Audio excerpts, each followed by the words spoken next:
Simon Leviev muncul setelah heboh The Tinder Swindler, bantah menipu. Simon Leviev yang dikenal dengan Tinder Swindler dianggap seorang penipu ketika dijadikan subjek dalam film dokumenter Netflix itu.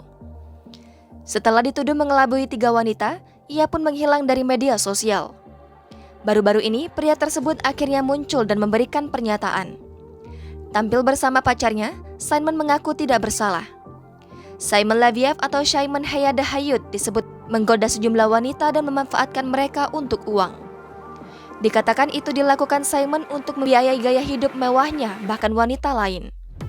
Setelah jadi viral, pria 31 tahun tersebut muncul dalam wawancara dengan Inside Edition. Dalam cuplikan tersebut, ia menolak disebut seorang monster.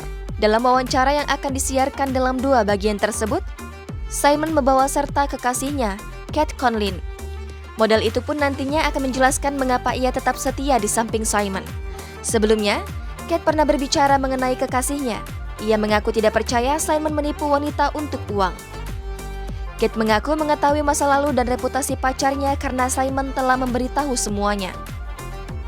Dikatakan pula jika Simon tidak pernah menipu atau meminta uang dari Kate, namun ialah yang diberi banyak hadiah. Karena itu, Kate tidak percaya Simon pernah melakukan tindakan kriminal yang dituduh kepadanya. Simon sendiri mengaku bahwa dirinya adalah seorang gentleman. Wawancara Simon Leviev dan Kate Conlin akan dirilis pada 21 Februari. Jangan lupa subscribe, share, komen, dan like ya!